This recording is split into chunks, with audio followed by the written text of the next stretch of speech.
Hello, my name is Ryan Green, and today my guest is Stacy Bohrer. Stacy is an important part of the ad tech fabric in the Midwest, having started her career at PointRoll in 2007 when programmatic was in its infancy. She was later the first employee of the Trade Desk Chicago office back in 2013 and was instrumental in building their client base and operations there over an 8-year period. Today, Stacy is the Vice President of Buyer Development for OpenX, one of the leading supply-side platforms in the industry.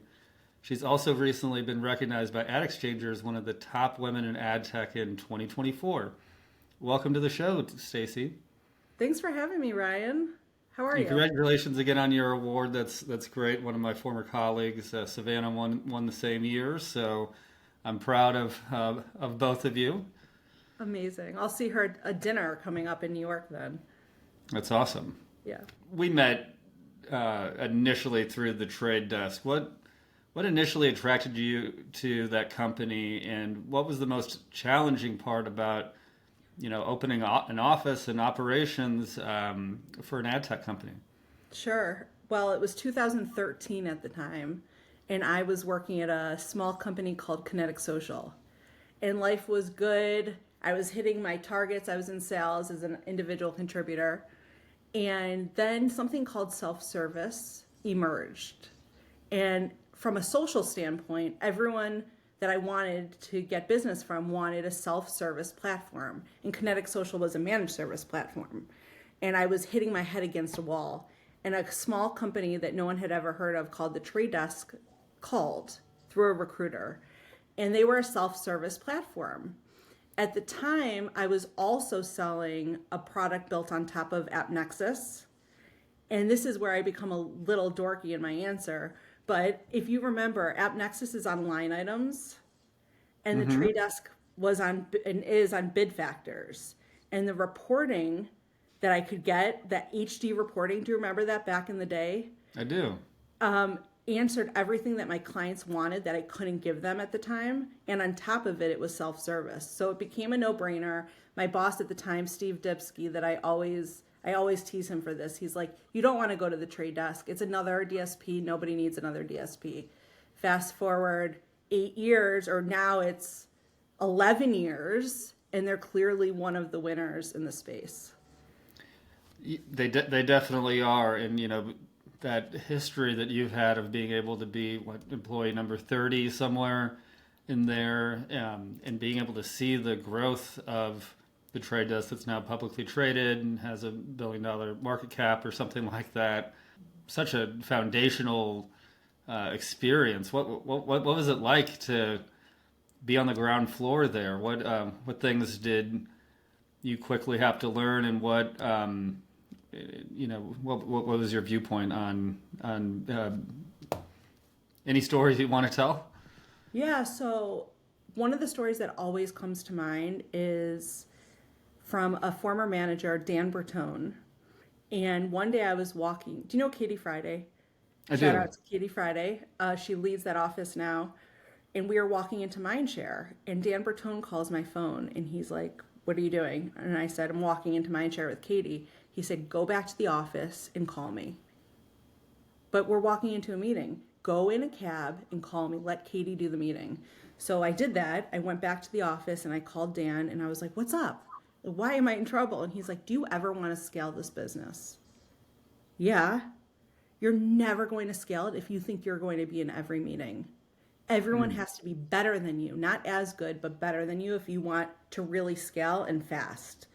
And that piece of advice has really made its way to 2024, where I know at OpenX, if I want to scale this team, I've got to get out of their way and block and tackle for them.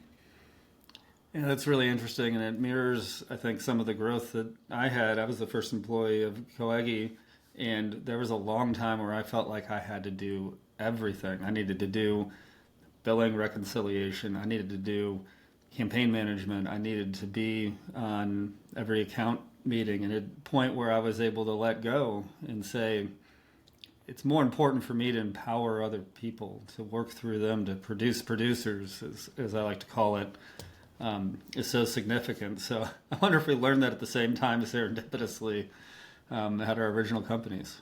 Exactly. And then you saw the growth that follows when you do that. At Yeah. Karagi too, right? Well, one of the people I got out of the way of was Savannah, who's going to, be, you know, recognized at the same dinner that you will. And if I would have been made it all about me or found ways to really be controlling or letting my own ego lead the way, it's hard to scale corporations, it's hard to scale individuals, it's hard to scale work. And ultimately, you have a lot of flaws that you don't see as well. So, and you, in personality matches even, right? You're primarily in sales. There's going to be some business development people that you may have on your team right now that are better fit for certain clients than yourself. Absolutely. So I think that's part of it. What other advice or lessons do you have about scaling operations that you can give to our audience? Yeah, absolutely. It is under the same umbrella, but I talked for a second about blocking and tackling. All of my one-on-ones give me a list of what's stopping you in market so that I spend my time internally unblocking those challenges, whether it be with product, with marketing, etc. I think that is fundamental to scaling any business. If I expect my team to then go solve it internally and be externally facing, that becomes a time challenge in and of itself. Well, maybe we could talk a little bit about your management style. I think we've talked previously that your style really revolves around servant leadership, but I think even that last tidbit that you have probably comes back to that. Where did that mindset originate for you, and how has the idea of servant leadership evolved over your career? We recently did a leadership training at OpenX, and there was a list of values, and we had to order it like, what is the most important thing to you? And it made me reflect and look in the mirror a lot. The number one thing that I found to be valuable is safety. So I value safety above and beyond anything. And the reason for that, and I mean both physical safety and psychological safety, is without the ability to be authentically myself, I cannot do my best work because I'm worried about what my manager, my peer, my CEO is thinking rather than just rising to the occasion. I've seen a lot of dictator type leadership and it doesn't work. People are afraid. They might call 100 clients a day, but they are not taking risks. They are not working above and beyond because they're doing it because you ask them to, not because they innately want to. So all of this put together, I learned very early in my career that when a manager empowers me and gets out of my way, I want to run for them. I want to do my best and I want to see what happens. So that's always been a core philosophy of mine. When I'm interviewing a company for employment, the first thing I'm looking for is what kind of leadership style does my manager have? Because if it's not also servant leader or at least something that reflects it, I'm out. There's no chance I can work at that organization because I don't believe they're set up to scale or thrive. That's interesting. And I know that there can be some tension, I think, sometimes between financial goals and executing on those financial goals. And as not just in ad tech or in marketing, but as businesses have shorter runways to prove success and to show return, I think a downstream consequence of that can be a dictative leadership style. They feel like they are almost being assigned to be in control. Exactly. As you being a leader, how do you insulate your teams to ensure that they're able to come as their authentic self when you do feel that pressure and do need to perform for the financial bottom line? What things do you put in place to either protect your team or to ensure that there's a balance? I find that if we plan and prepare, it becomes way less scary. So at the beginning of every quarter, I like to do what we call, actually, we started this back at Trade Desk, called portfolio attack plans, and I still do them today, which is what is your goal and how are you going to get there? And if you start at the beginning of the year or the beginning of the quarter, it's way less scary. And there's 99.9% of the time a path to get you to your goal. And then I become in lockstep with my team, aligning both of us with the path that in course it'll take to get there. And it becomes predictable. And then it's about execution. And if I do my job, the goals will live at the intersection of hustle and possible. If I fail, it's not possible. And then what are we doing here? But if I can get my team to see that, yes, there's a path, if we're strategic and we execute, all hands on deck, we're in this together, we tend to end up where we're headed.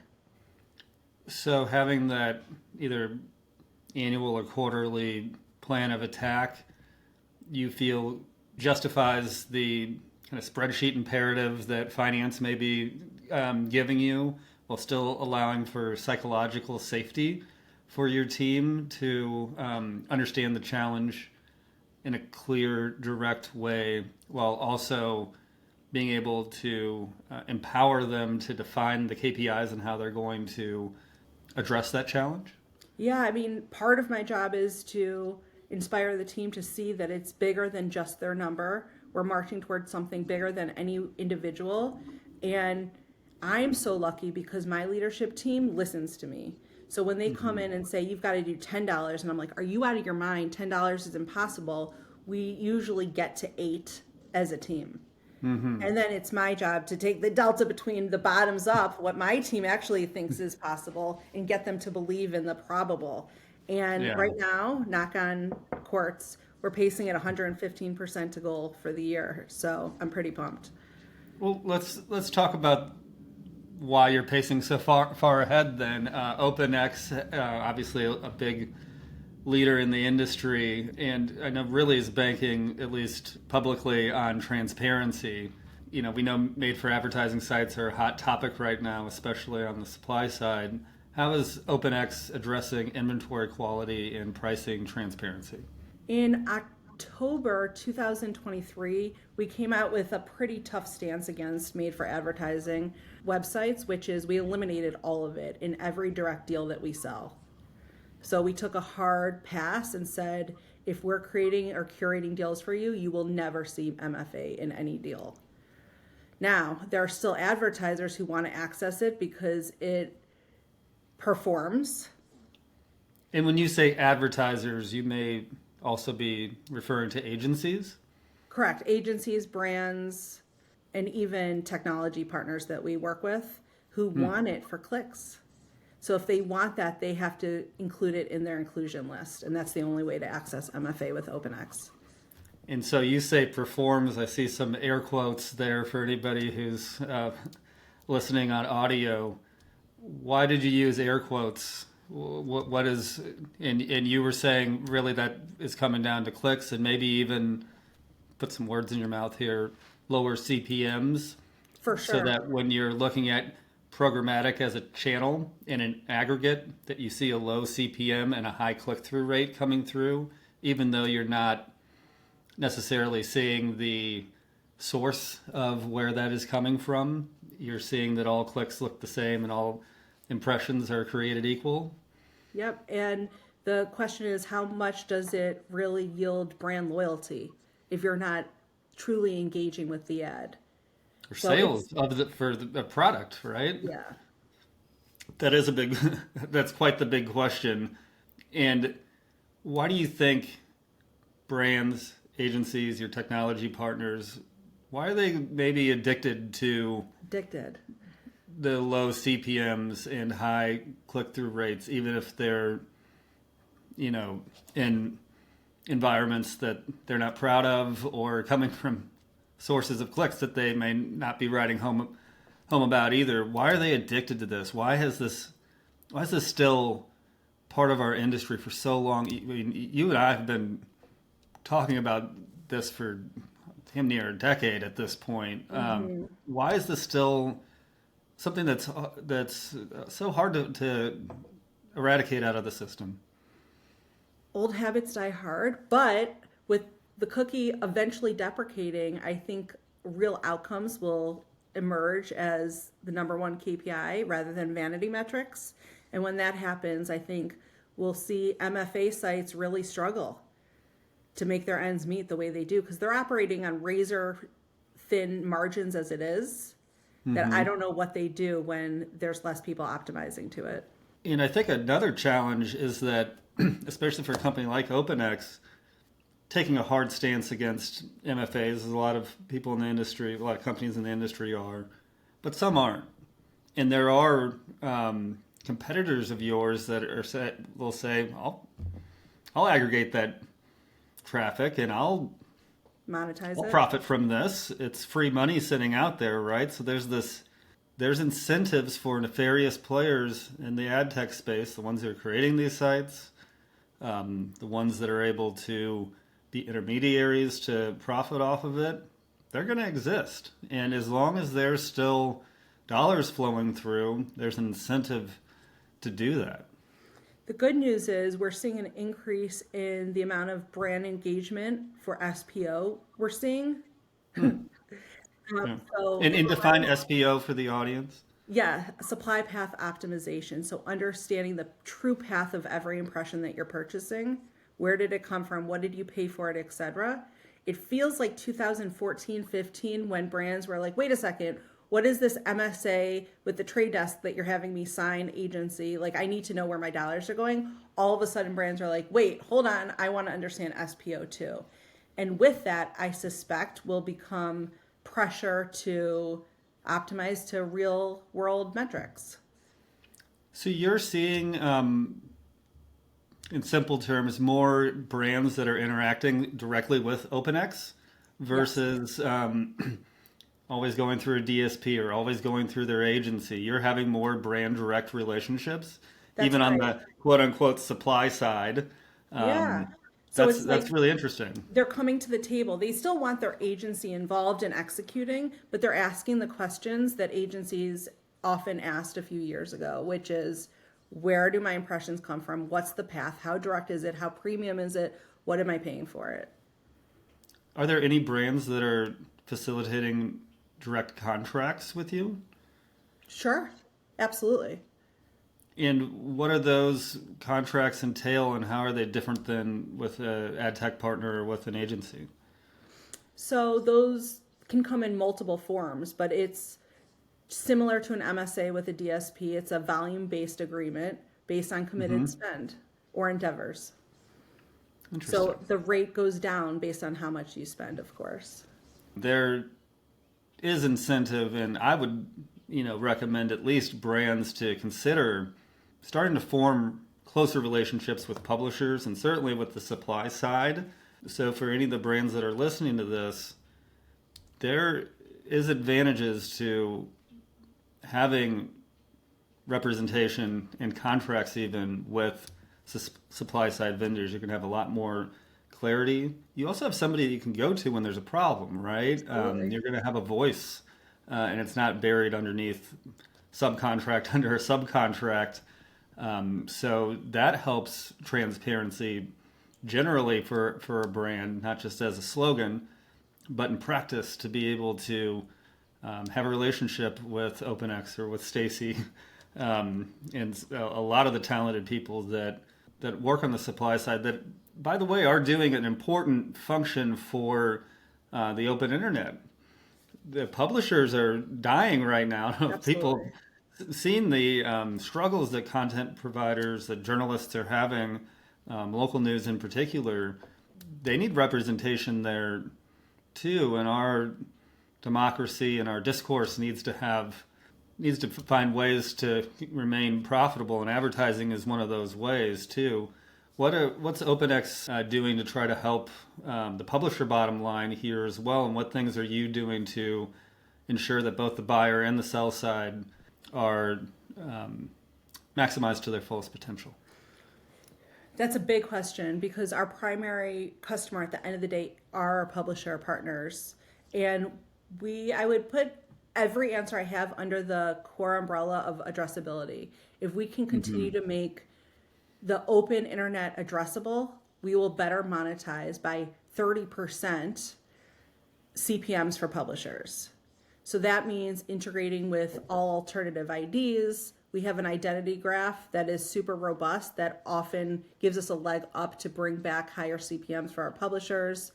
But we think about that constantly when when I'm sitting in product meetings, most of our resources are going back to answering the question, how can we make the open internet thrive in terms of publishers?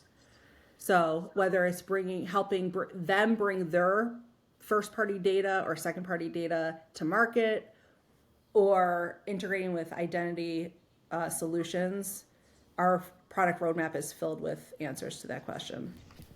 Well, I'm certainly excited to see your product roadmap as the cookie may or may not crumble over the next couple of years, and also really excited to see how brands start interplaying with supply, something I'm certainly advocating for.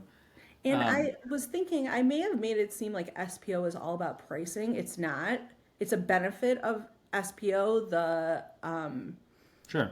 process of SPO, but it's really about detangling your supply paths to ensure the most direct path, the most advantageous path. I was recently talking to a massive advertiser that we do not work with yet, and she just started her SPO process. We were the third highest spending SSP out of 80. She works with 80 SSPs. I couldn't believe it. I didn't even know there were 80 SSPs that existed, but that's the perfect case to go look at all of this reseller inventory. Look at all this added ad text that you're spending, and let's really optimize and make this more efficient. Maybe we can help add some clarity for CMOs that are pretty removed from understanding why, if they're just buying ESPN.com, there's 70 different intermediaries that in paths that they could be going down to aggregate that inventory. Why would a publisher use that many sources? And what are the solutions that a brand can employ to ensure that they're not, one, wasting all of that money, but then also wasting a lot of carbon too, pinging a ad call to 70 different servers and waiting to get one back and then serving that ad is environmentally inefficient, and that's something that's starting to come up as well. Do you have any clarity that you could give at a very top level to people that aren't as nerdy as we are in the ad tech world? I'm so glad you just brought up the environment, because that's a huge part of SPO. OpenX happens to be certified net zero, I believe the only ad tech, possibly tech company that is. First thing, get rid of all resellers. For our CTV product, we have done that for you. Zero. Everything is 100% direct.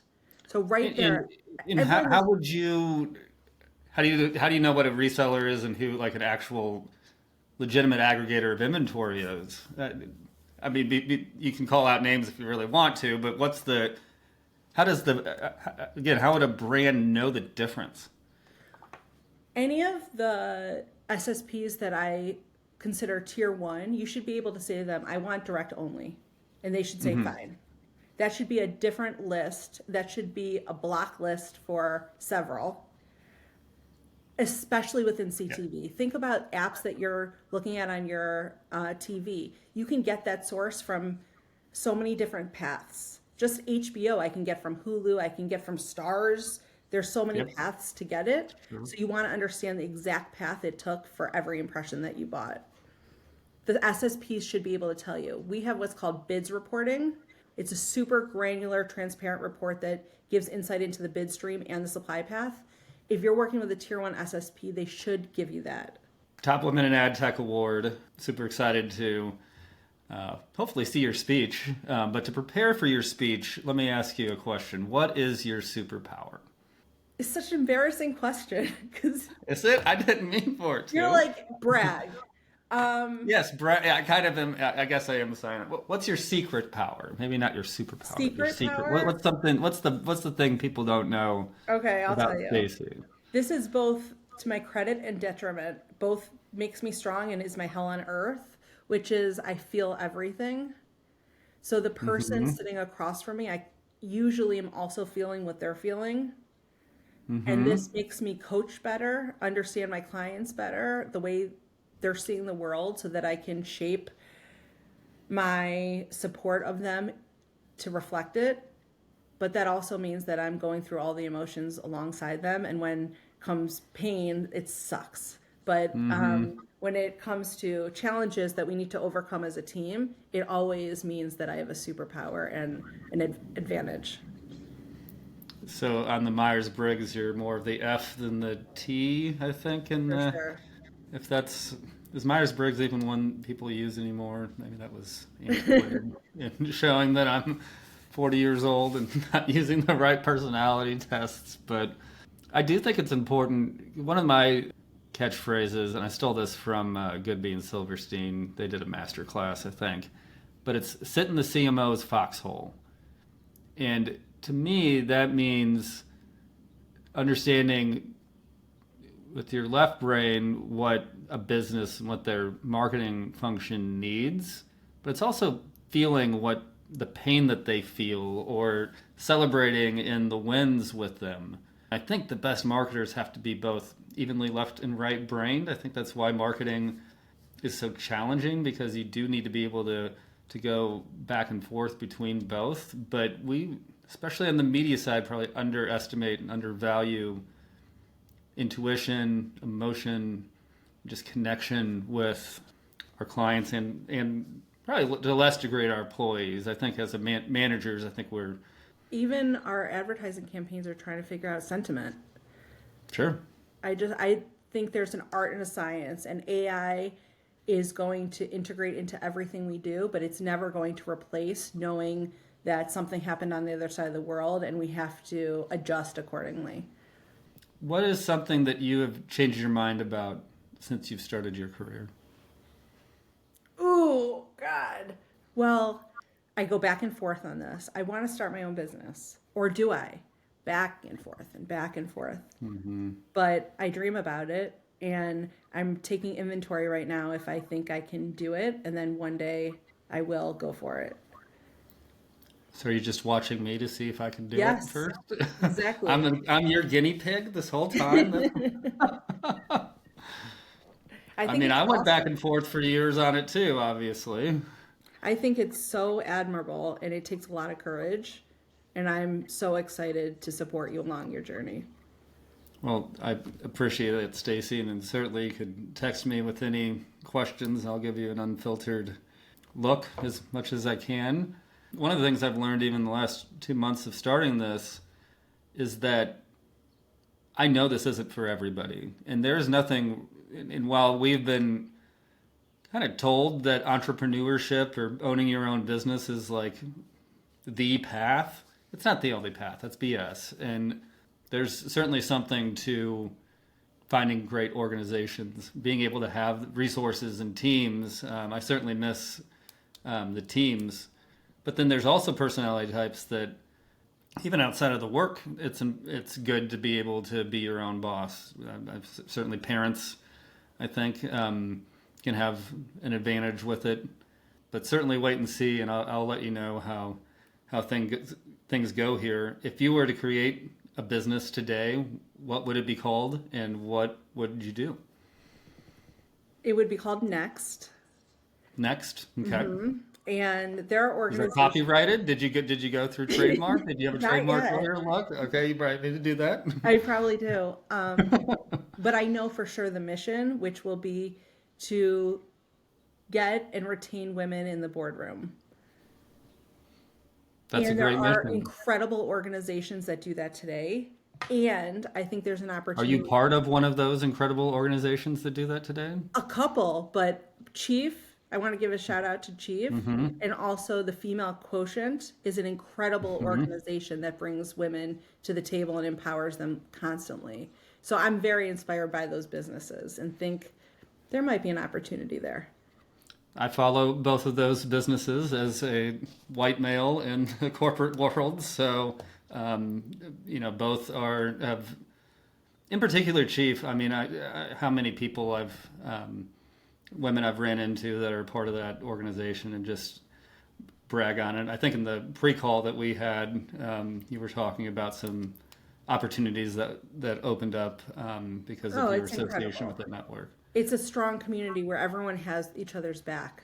I think I mentioned to you that a few years ago I was going to Cannes, and everyone wants to book as many meetings as they can in Cannes. So I chatted with the chief women. Hey, does anyone want to meet? Before I knew it, I had 25 meetings with C-levels across the business. It was incredible. It's an amazing network. And I think if you did open your own business, you've done one, you have an incredible resume and a great spirit, and I think that you would find a lot of joy and have a lot of built-in networks and connections to be able to be successful at whatever you did, whether you're on your own or with a great company like OpenX. So I guess it would come down to just where your passion ends up being, and maybe some financials and some spreadsheet and some looking at the math a little bit too. Let's not undervalue the P&L analysis. Yeah, but you're right, because I took 4 months off before I started OpenX. I was playing tennis. I was living my best life, and at the time, I was like, I'm not going back to corporate America. I'm good. And my financial advisor called and she's like, get a job now. And she scared me. So I did, because Matt Sattel, who's my friend and boss today, he posted that he opened up a position. I was like, that's it. He has high EQ. He's kind. He has high IQ. I'll work with him. I'll work for him. It doesn't matter. The rest is history, and my expectations have been exceeded. So there's something I was also wrong about. Corporate America can be great. Corporate America is great in a lot of ways, has plenty of challenges too. I'm sure your network at Chief can talk about a couple of those. I will say it's different when you own your own business. The weight of each decision seems to be different, good and bad. I think the other thing, and I haven't quite gotten this far in my journey yet, but taking advice from people like legal and from finance is important, but it's also important to know when to disregard that advice and just move forward anyways. They're always going to give you the most conservative answer, and you may still decide, you know what, I hear you, I've paid you, that was great, I'm sure you're giving me the best advice, I'm not going to take it, I'm taking the risk and I'm moving forward, right? Have you already taken risks? Starting this certainly took risks, Besides right? the big risk, which is everything, but like within it, have you taken risks against the council advice? No, that's why I said it's not quite yet. But as I look at stories of entrepreneurs, and one of the best stories I've ever seen is from Jimmy Iovine and Dr. Dre on how they built Beats. And there was one time where Jimmy Iovine was being pressured to sell Interscope Records when he was the CEO of that. This was during the 90s. They had Death Row Records was a sub-label underneath, which had a lot of controversy and lawsuits. And his legal, all of his partners said, we're going to get $150 million and get rid of all this negative, bad lyrics and everything. He's like, nope, we're not selling. We are not selling this business. I don't care. And he went against everybody else's advice. And Interscope Records was worth a hell of a lot more than $150 million 5 years after, and that's what gave him the seed money to be able to develop Beats by Dre that sold for $3 billion to Apple, which he sold right at the right time at the top of the of their brand equity. So that's more, and there's plenty of examples too that you can look at. So I haven't had a need for legal. I always will have a need for finance, I feel like. I'm waiting for the time that I can take the big bold move and say, no, I'm going in the other direction. So I'll let you know by text when that happens. But hopefully that's a little while. I don't want to get in any legal trouble at the beginning. The story is not just about taking risks, but knowing your value, which is something that we can internalize when we negotiate for ourselves every day. Absolutely. Absolutely. You need to be brave and direct in articulating your value and what you stand for and what you will say yes to and what you will say no to as well. one of my mentors, Jackie Phillips, who I just recorded with, we talked a lot about no, how to hear no, how to accept no, how to hear no 50 times in a row, and how to persevere through that, but also how to say no. That might be harder for some people. To figure out what, especially early on, like I could have 5 or 6 different contracts right now, and I said no to ones that didn't make sense or didn't meet my mission. When you're trying to put food on the table, make sure that you're a profitable business. It's hard to say no, especially early, but I think I've coached myself into understanding where I am going to say no to and where I need to be flexible and bend, even if it wasn't specifically the exact thing that I'd signed up for. There's a flexibility that you need to have in that regard as well. Absolutely. Is there anything else you'd like to talk about? No, this was fun. This was a lot of fun. I appreciate your partnership, and we've gone way back now over the years, and it means the world to me that you were one of the first couple guests on. Me too. On the Last Splash podcast, and I'm excited to hopefully see your speech at your awards ceremony, and certainly excited to see and continue to follow your career. So thank you. Likewise. Congrats on everything, and I'll talk to you real soon. Thanks, Stacey.